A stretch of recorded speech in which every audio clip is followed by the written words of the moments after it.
It's like part of the English way of life. It's like the teddy bear's picnic. It's like the BBC. It's like cornflakes. But there it was, and I used to play it so often, and I was very, very influenced by it. I'm trying to remember when I first heard the record. It was probably when I was about 9 or 10, and singing as a boy treble myself. Not a particularly good one, but good enough, I think, for my school music master to say, listen to this. This is how a boy's voice should sound. This, in fact, is how a boy should sing. We would literally sit round the fire at home with the governor's gramophone, and he would play for us some of those magical 78 records, which were his pride and joy.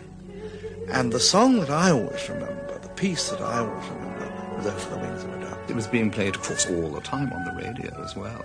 And it was very important because being a singer, a boy soprano, I suppose I must have modelled myself rather on him too. Whenever I hear choristers' voices, I always hear Ernest Lough's disembodied voice somewhere.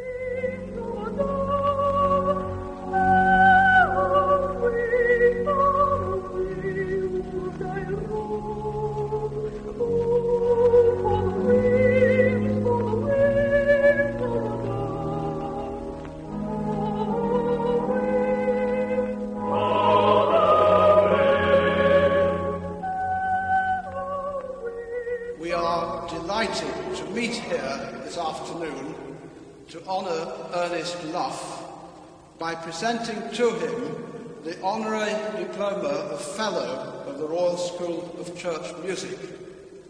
Ernest Lough received his Fellowship Award for a lifetime of music making, but for most people he is remembered for just one record.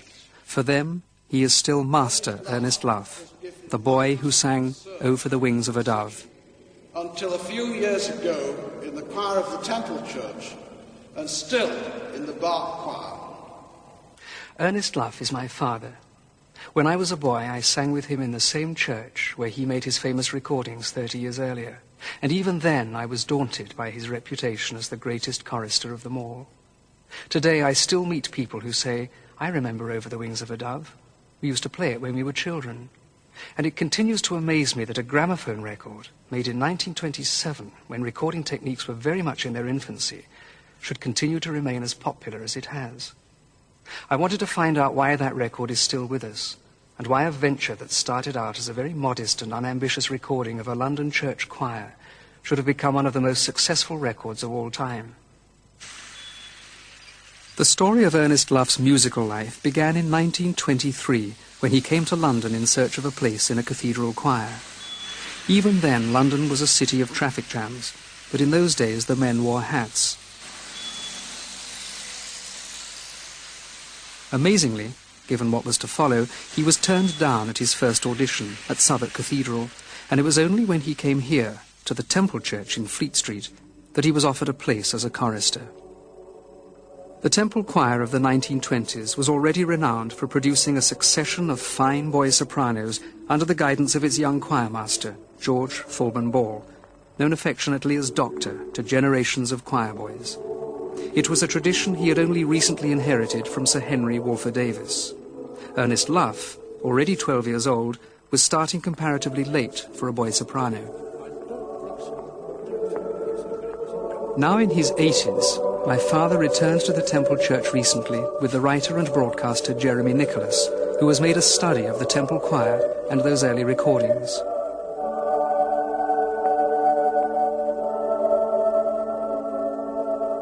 The Temple Church, like the Temple Choir, is administered and paid for by the barristers and judges of the Inns of Court at the Inner and Middle Temple, and it was the musical interest of one particular judge, Lord Justice Banks, that led to that first recording. We used to sing Hear My Prayer.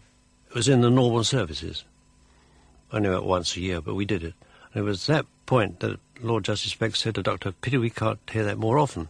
Doctor said, you can, if you make a record of it. Simple as that. Fulman Ball was aware of the recent advances in recorded sound, and his desire to put his own choir on record coincided with HMV's introduction of their first mobile recording van. The choir had 3 soloists at the time, Doug Horton, Ron Mallett, and Ernest Lough, and it was my father whose voice was judged to be in the best condition on the day of the recording. Now, where did you actually make the record? Here, presumably. Well, here, yeah. Where do they put the microphone? Well, there was one microphone here. Yeah. We took the organ. We were all on this side, on the cantori side, 2 rows of boys. I was there at the back, and the gentlemen were behind in these raked pews. And the head boy, who was Ron Mallet, was at the end there, and he was more or less the chap in charge. We took all our nods and starts from him. No conductor. No conductor? No conductor at all, no. So, Doctor on the organ, Ron Mallet in charge of the choir, more or less, stopping, starting, everything from him. And the man stood here, and as the red light came on, he used to raise his hand. And when the wax was beginning to turn, he'd lower his hand, Ron would start us, and Ron would finish us. It's all done by...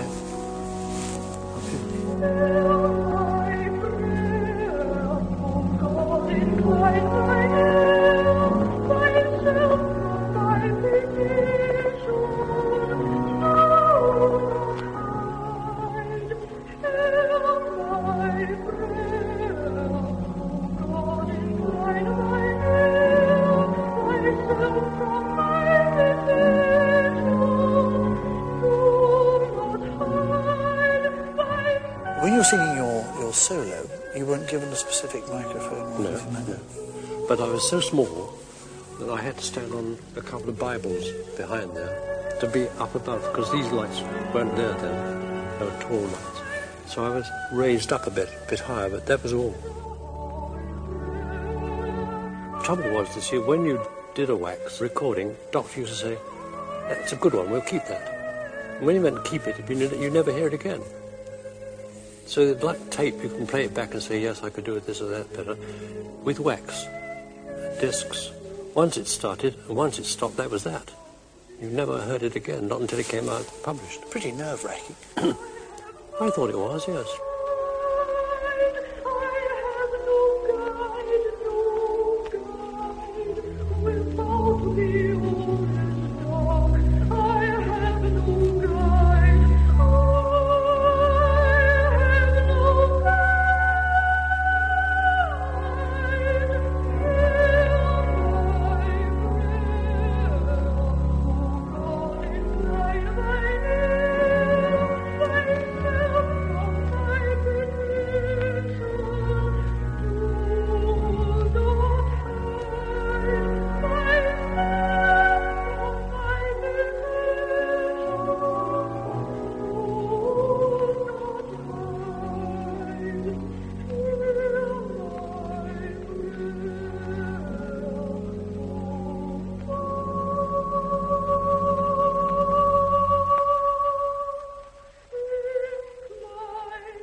How old were you when you actually made the record? About 14 and a half. 14 and a half. Quite old for a treble, one would think, these days. Yes. We were more matured, shall we say. We could understand better what we were doing the older we get. But we had to do it again, you know. We did it 3 times. The first time they brought their machine up here and we did the recording, the machine broke down. And then we did another one about 3 weeks later, which was the official one. And then, because the wax was worn out at the time they made so many pressings, we had to do it again in the November. So in that time, between March and November, my voice had changed a wee bit. I know it did. It got to be really, it got fruity, more fruity. So I know the difference between those two, but I don't think many people would know the difference.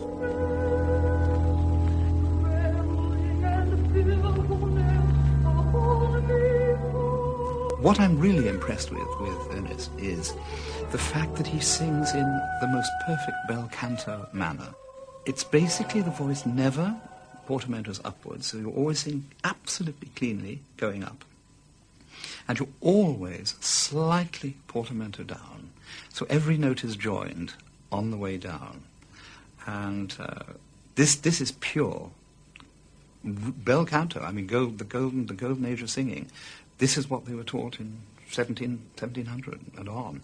This great line, which never stops. And again, Ernest never stops the note until it stops. So in many ways, it's perfect singing. I don't think you could do it today. You know, I mean, they'd probably have microphone up your nose, and, you know, everything would be very tightly mic'd, as opposed to one mic, you know, which they appear to have then. I just don't think they could reproduce that again, ever, ever, ever.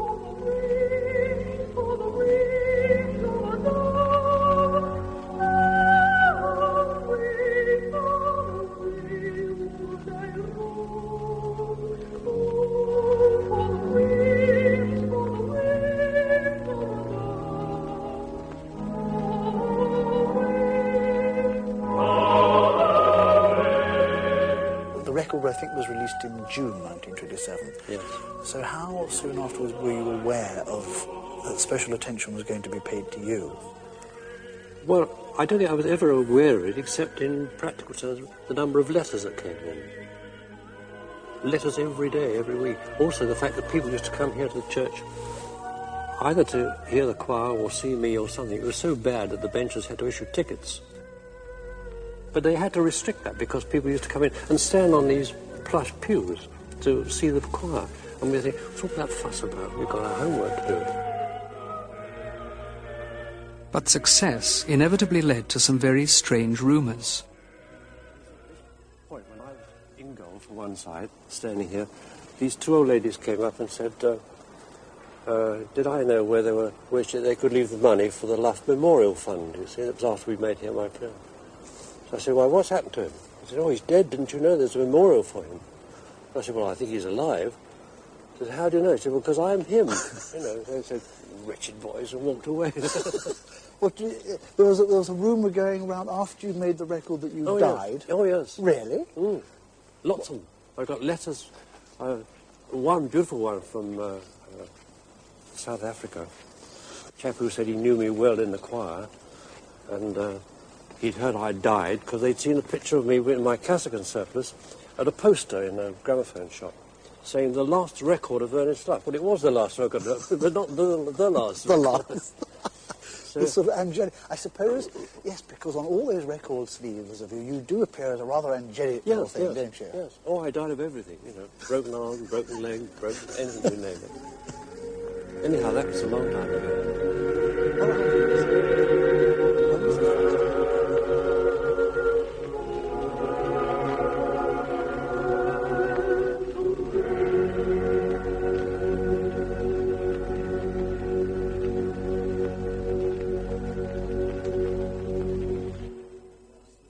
HMV, encouraged by the enormous success of Oh for the Wings of a Dove, went on to make 7 more discs with Ernest Lough and the Temple Choir, but none of them was as popular as that first recording.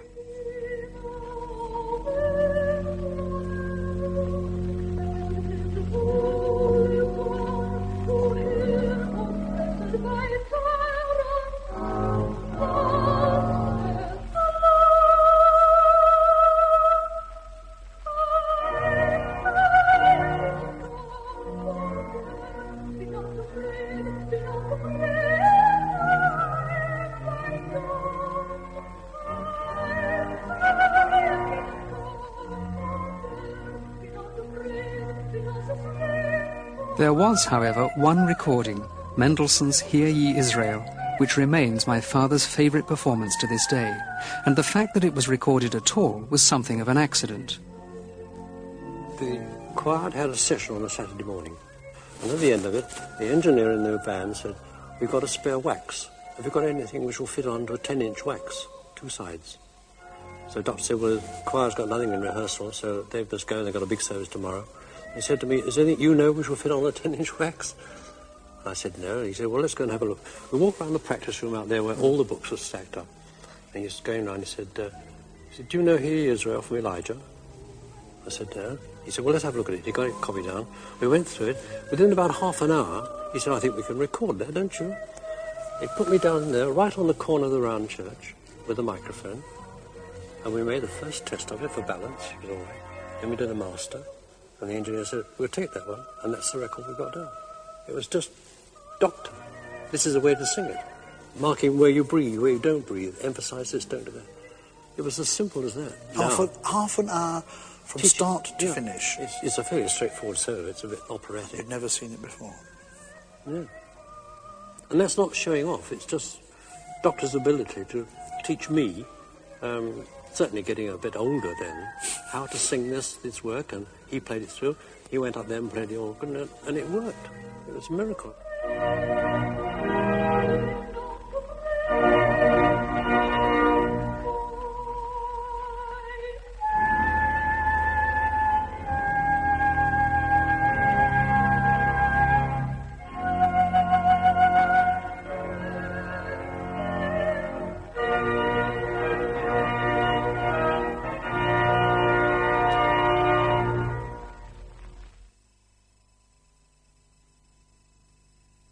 The song and the singer were absolutely inseparable. And I can think of very, very few occasions in the classical realm where that happens. And it's always made me feel terribly sorry for boy trebles who had to follow that record. Because now if someone records it, everyone says, oh, that's Over the Wings of Love, or that comes from Hear My Prayer. But they never say that is Master Boom Boom singing it. And I think that's quite rare. Can you remember your reaction when your voice broke? Can you remember the day your voice broke and you thought, well, I'm not going to be singing Over the Wings of a Dove anymore?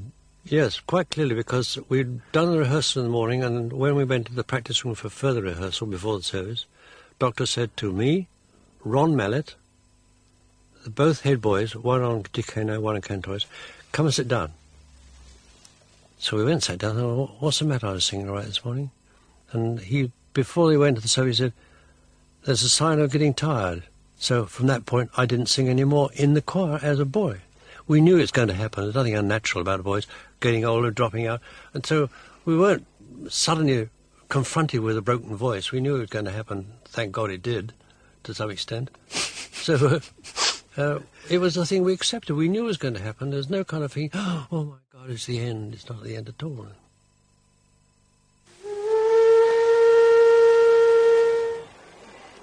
In spite of the fact that Ernest Lough had become something of a household name, he was now faced with the reality of living the rest of his life after his voice broke, and his first task was to find work in depression-hit Britain.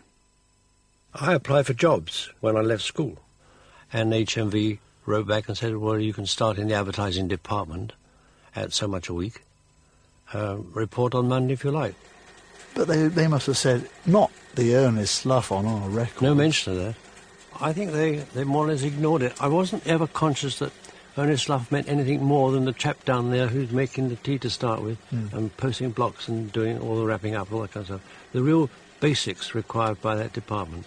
And whether I sang or not didn't matter to them. What did matter to HMV was that he made more records for them. And less than a decade after his voice broke, my father returned to the microphone as a baritone. Love, could I only tell thee how dear thou art to me?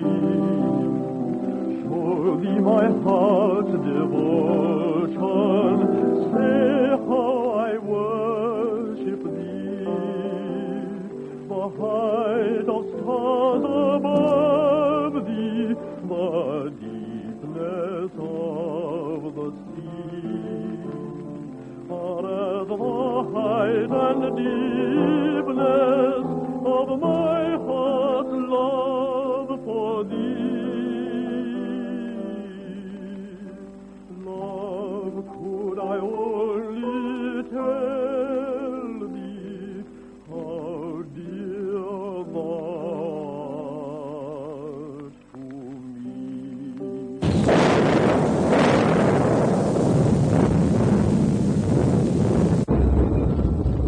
Recently married to his childhood sweetheart and sometime accompanist, my father entered the war as part of the Home Defences. Fatefully, it took him back to the Temple Church, but not as a singer. I was in the fire service during the war, and one of the jobs we were on was the St. Paul's Cathedral back of it, which was blitzed badly and well alight. And while we were there, the officer came along and said, right, make up you lot and get back down to the temple. And we came down here to back up the team, and the place was alight. The whole church was alight, all this was alight, all that. And we with our little appliance, was trying to do something about it, you see. And there's no water because the hydrants are all down, all blitzed. And they said, well, try and get some water from the Thames. And of course, time we got down the Thames, the tide was out, so there was no water there. We really had to stand here and watch it burn. This is you coming back to save the church that you've been singing in for the previous 20 years. And to watch it burn was terrible. The temple church and the adjacent inner temple hall were badly damaged by incendiary bombs, and for a while the 800-year history of the church, together with its musical tradition, appeared to have come to an end. While the bombs continued to fall, the legendary documentary filmmaker Humphrey Jennings was at work on his series of films about the war effort. Crown Film Unit made documentary films. They decided to make one of the fire service during the Blitz period. And they selected Harrow, where I was stationed, for the crew, the machines, and the officers. I was selected to be the officer in charge of the control room. And we had to go to Pinewood for the film. And it was in a vast studio, but there was a little tiny section which was the fire service control room.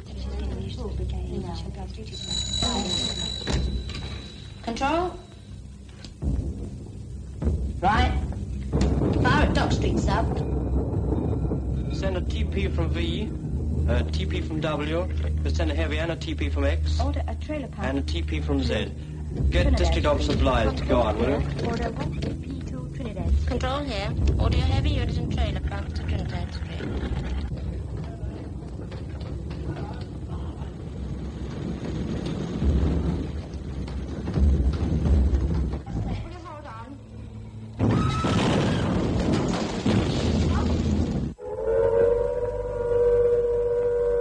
Back in the real war, my father found that fighting fires occasionally produced some curious surprises. I was with the appliance sent on a job at Elephant Castle. When we got there, we found it was a record factory with all the records stored in. So we went in with our hoses, and the first record I picked up was that, which you can see if you can very carefully. But it's Hear My Prayer. Hear My Prayer. And that was lying on the floor, burning as you went in to save the So building. we rescued it, thinking we'd be a memento of some kind, but thank we all our gods on the other side. That's another record in the middle there. Another record's got glued to it. Oh, and there wonderful. it is, and I've kept it. In spite of the terrible damage to the temple and the evacuation of the choir boys, my father, now one of the gentlemen of the choir, continued to sing in the Sunday services which were held in the bombed-out ruins of the church.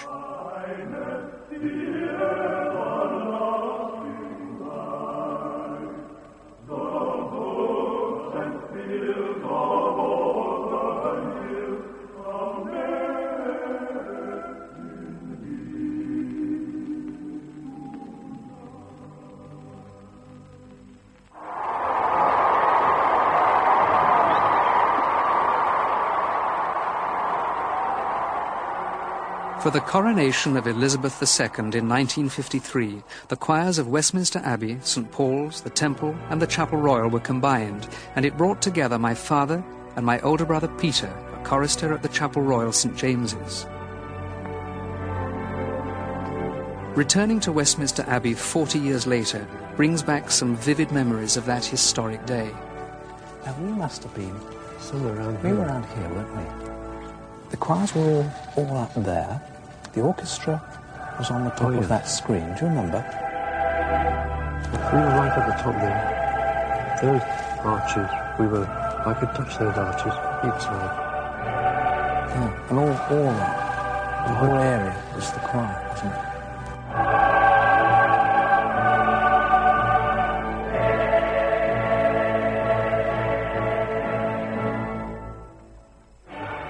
Because Sir William Mackay was up there, wasn't he, conducting?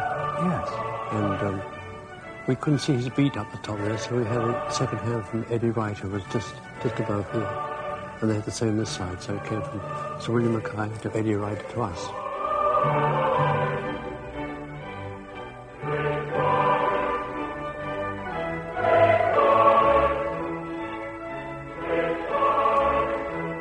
Could you see any of the coronation from the back, where you were? Well, only between two pillars, which was just the bit of the coronation chair. But you weren't supposed to be looking at the Coronation. You remember them telling us we were I couldn't here, look anywhere else. not as spectators, but to perform.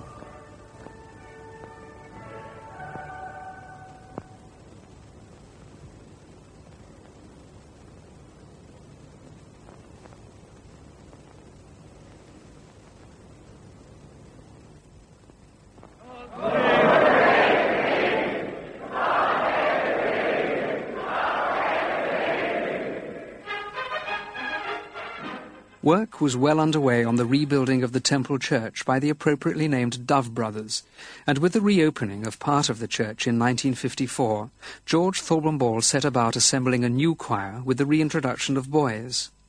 I was the youngest member of that new choir, and I think I knew even then that I had a hard act to follow.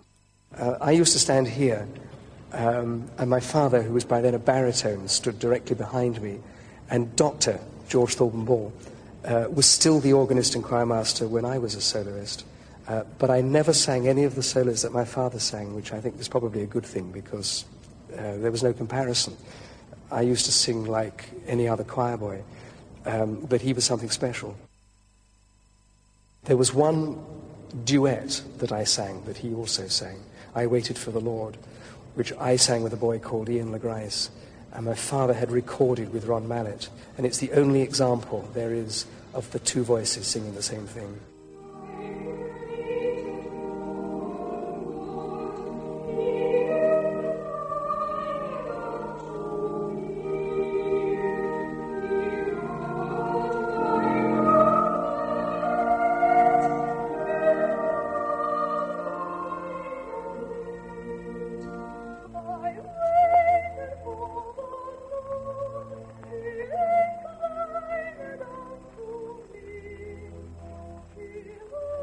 The remarkable thing about these two recordings, made 30 years apart, is that the organist and choirmaster is the same on both.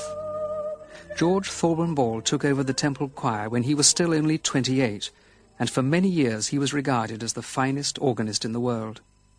Knighted in 1982, he was not only the organist and choirmaster of the Temple Church for nearly 60 years, but was also the city organist here in Birmingham.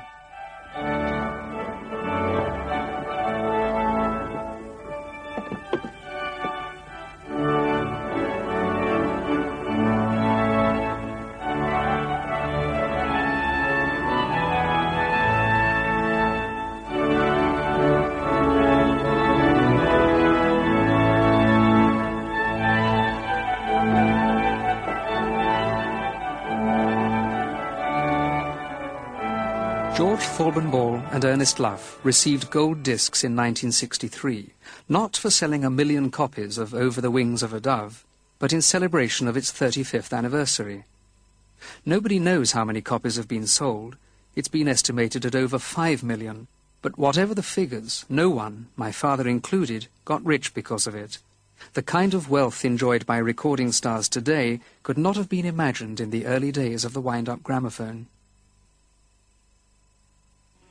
My younger brother Graham followed my father into the Temple Choir, still under George Thorburn Ball, and today they sing side by side among the basses of the Bach Choir. It's a funny thing about singing because it's a wonderful thing to do on your own if you're good enough to do it on your own, and it's the most profound human expression of music that you can have, in a sense. And if Ernest, after a distinguished career as a boy, then felt the desperate urge, as we all do, to go on singing, he would naturally, depending on how the voice broke, want to do that within the confines of a choir. Then I suppose, after many, many years of doing that, you say 40 years or so of doing that, then maybe he felt the need to hide himself away even more amongst a choir of 300 voices. But that in itself presents another tremendous thrill to somebody who loves using the human voice.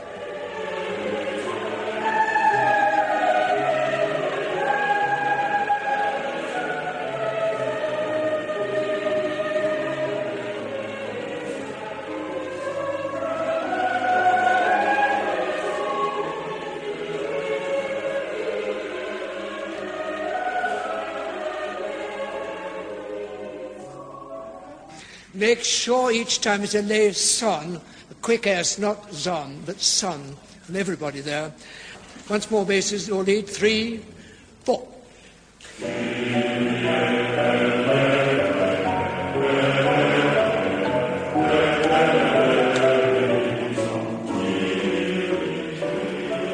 He went through the same audition as anybody else. It certainly didn't hurt him that he was Ernest Lough, and it didn't hurt him that I knew of him, because I knew that he'd been well trained as a boy, and I knew that he'd been singing regularly throughout his life in the temple to a very high standard.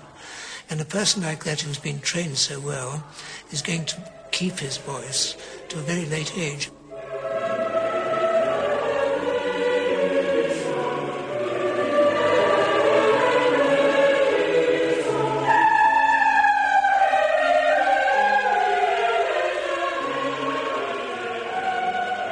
Once you've been trained as well as Ernest was as a boy, and if you've kept it up through your life, you're going to go on for a very long time singing well. He isn't alone in being able to sing well at the age of 80, because I knew Sir Keith Faulkner, who's a very distinguished bass soloist. He also was singing magnificently right into his 80s. So it shows the value of good training at a young age and practice throughout your life.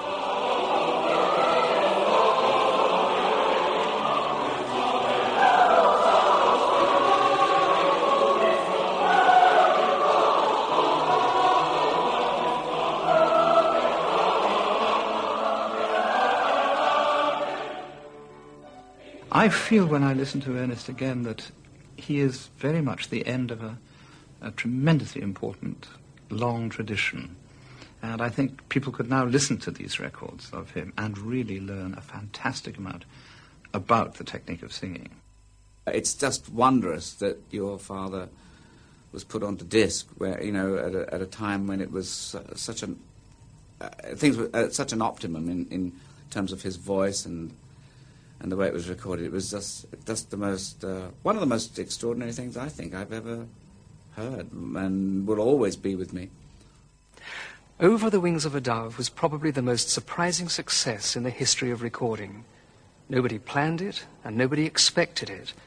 Certainly not my father. To him it was just a job, something he had been trained to do. The hardest part, in a way, was what followed, trying to lead a normal life. He once said, "Boy sopranos must die young." And while that's true, he also exemplifies the very opposite of that remark. Like Peter Pan, he is, and always will be, eternally young, his image, like his voice, frozen in time by those early recordings. And maybe, ultimately, that is the key to it all. For everyone who has come into contact with that record, there is a feeling that is more than mere nostalgia. It's a fleeting moment of beauty that touches all of us at some deep, inner level, but leaves no more than an echo in its wake.